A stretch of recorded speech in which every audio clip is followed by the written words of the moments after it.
자, 3페이지 보시면 이제 복합 개념의 논리가 나오는데요. 이 복합 개념이 도대체 뭐냐, 이게.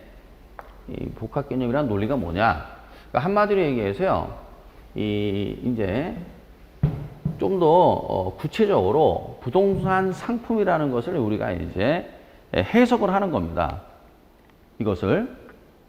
그래서 이제 우리가 가치 평가할 때, 감정 평가할 때 이 내용대로 평가를 하게 됩니다. 이 내용대로 평가해서 어떻게 돼요? 결국 경제적 측면으로 귀결이 되는 거거든요. 자, 그러면 이제 예를 들어서 보겠습니다. 이제 우리가 제일 먼저 이제 자, 부동산 상품이 이렇게 있다. 상품은 이제 우리가 이해하면 뭐 상가주택이 될 수도 있고요. 그다음에 또 점포 또는 아파트 뭐 이런 것들은 우리가 전부 다 부동산 상품이 되는 거죠. 그러면 이제 궁극적으로 제일 중요한 건 뭐냐면 여러분이 이제 우리가 이 부동산의 가격 또는 가치입니다. 가격 또는 가치인데 이 가격이나 가치는 누가 결정하느냐? 결국은 시장에서 결정하는 겁니다. 그러니까 따라서 시장에서 이 수요와 공급에 의해서 무엇이 결정돼요? 가격 또는 가치 또는 뭐예요? 임대료가 결정이 되겠죠. 그러니까 따라서 이러한 맥락으로 접근하는 건 뭐예요? 이건 경제적이라는 관점이죠. 경제적인 관점에서는 당연히 시장의 수요와 공급에 의해서 가격이나 임대료나 가치가 결정되겠죠. 이건 알겠는데 여기에 이 기술적인 측면, 기술적이라는 것은 뭐냐면요. 물리적, 자연적, 공학적을 통칭해서 그냥 기술적이라고 그래요.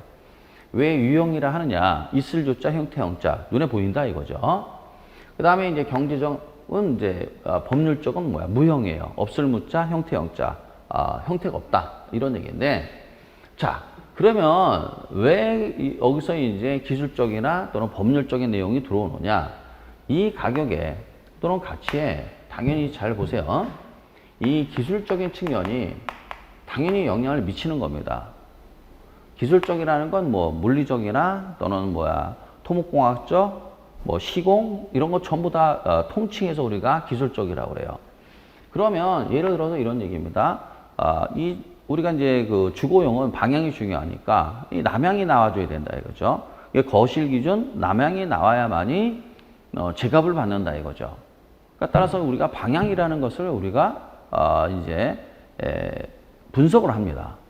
이게 특히 이제 주거용인 경우에 따라서 이제 방향이다 하는 이건 물리적인 관점이거든요.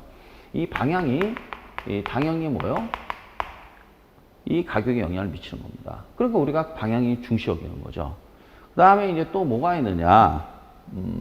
예를 들어서 이제 3베이 또는 4베이 이런 표현 쓰지 않습니까?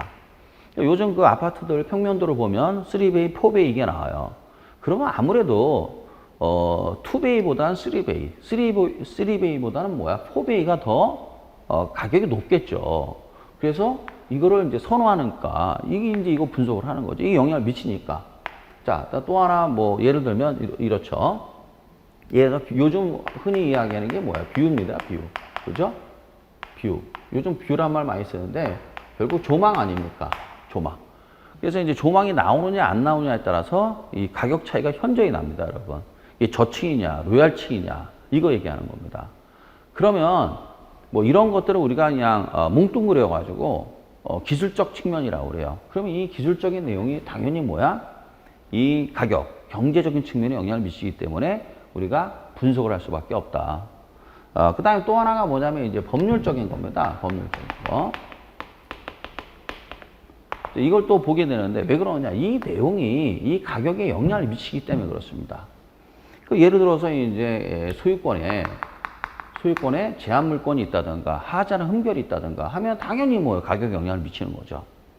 그 다음에 이제 이거 사법상이고요. 그 다음에 이제 공법상 내용들도 어떻게 돼요? 굉장히 영향을 많이 미칩니다. 예컨대 이거예요. 이 토지가 이제 예를 들어서 2종 일반이다. 제2종 일반 주거지역이다.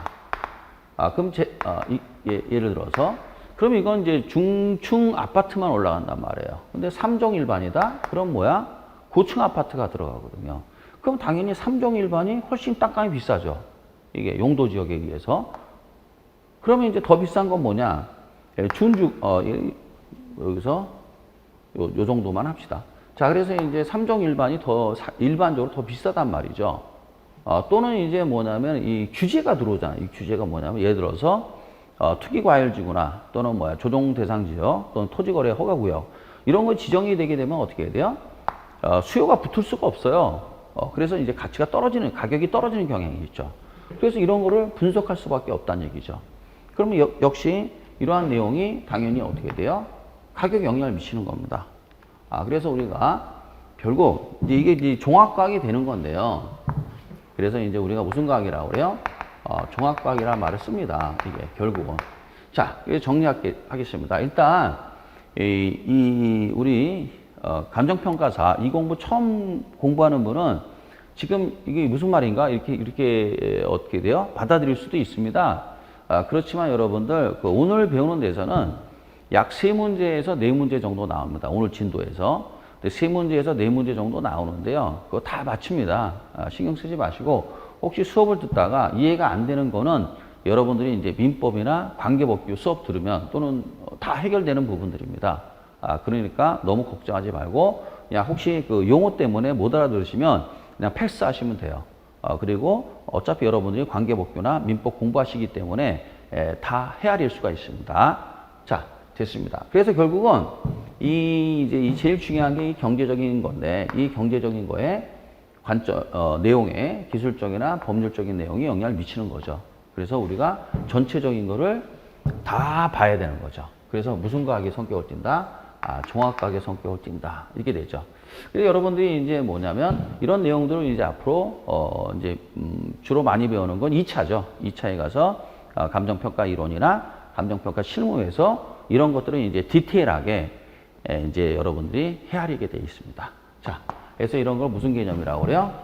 복합 개념의 논리다라고 표현하고 이제 앞으로 우리가 이 논리를 계속 많이 씁니다. 그러니까 여러분들이 이제 만약에 물건 분석한다. 그러면 어떻게 해야 돼요? 이 복합 개념의 논리로 어떻게 해야 돼요? 물건을 분석하게 됩니다. 자, 그 내용이에요.